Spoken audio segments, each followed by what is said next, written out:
Afternoon guys, how are you all doing? Welcome back to Historical Horses. I hope you're having a lovely, relaxing, chilled Sunday afternoon. It is currently a Wednesday for me and it is blinking cold. It's really chilly out there today, which is why I'm still wearing a hat on my head and I've got my coat on. But you know, you guys already know, if you've watched this channel for a while, I've always got a coat on. I'm always feeling the cold.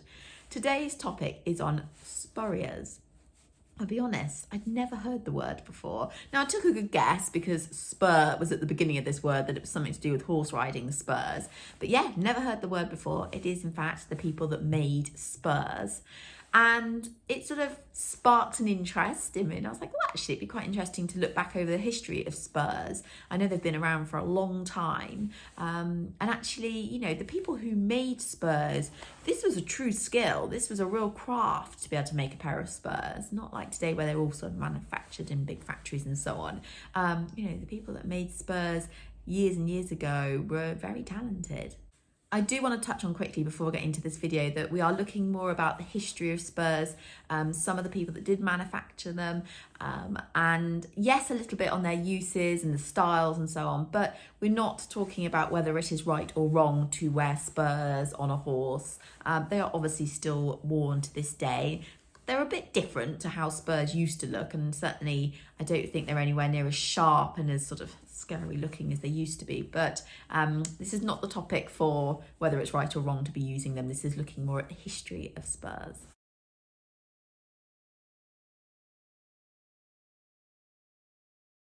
Spurs have been traced back to the Celts during the 5th century BC. And early spurs would have most likely been made of bone or wood. Iron and bronze spurs would have been used throughout the Roman Empire based on archaeological finds. When people travelled on horseback for long distances or into battle, spurs were an important accessory. In battle, spurs were needed to help direct or steer the horse, allowing the rider to be hands-free to fight. For riders not in battle but just travelling long distances, spurs were used to keep the horse moving forwards and to save the rider from getting weary legs from constant kicking. Though spurs are used for a practical reason, from the 15th century they were also very much a fashion accessory, a form of art which is clearly reflected in the intricate detail on them and the elaborate designs. Trowel spurs have been commonly used for centuries, most likely originating from France or Spain, and we sort of see them in England in the Middle Ages. So the Royal Spur is a sort of revolving wheel or disc that has points on it. Now, sometimes you might only have 3 points on it, sometimes you could have 5 or 6 or 7 or lots.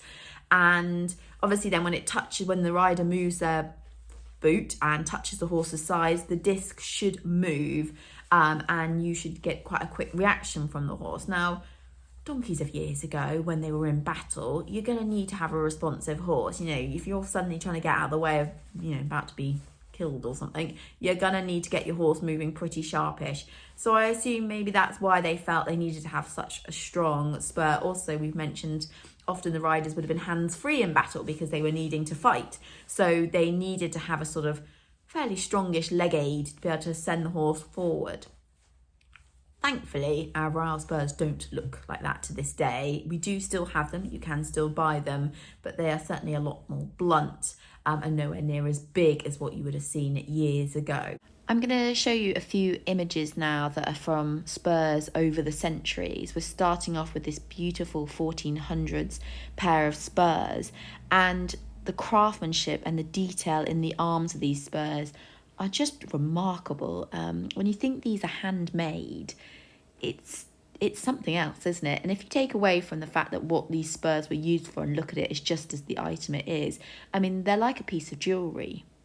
This second set of spurs is from the 1600s, and I've nicknamed it the snowflake because of the rowel at the end. Looks very much like a snowflake, but once again the detail in the arms of these spurs are beautiful. To think that a Spurrier, you know, cut the metal, heated it, worked with it, maybe it was a hand cast or maybe it was hand forged. Either way, they are stunning. These spurs are also 1600s, and I just love the twisted spur arm, and also the buckle on these spurs are beautiful. In fact, probably the last 3 spurs I've just shown you now are probably all European. But we have to finish off with what are most likely around the 1650s, a British pair of spurs which were made by Stephen Pilchard and Anthony Hatt, and they have an enamel over them, and I think these actually might be my favourite just because they've got that little bit of colour to them.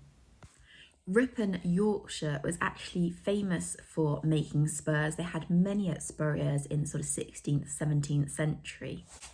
I was recently doing some research on Henry Maxwell, who was a bespoke riding boot maker in the 1750s. And he actually started out, surprisingly, I didn't know this, he'd actually started out as a spurrier in Worcester, and then moved to London a few years later, where he did sell spurs and did the bespoke riding boots. And actually later on, it was his son, Henry Maxwell Jr., who invented something very clever with spurs.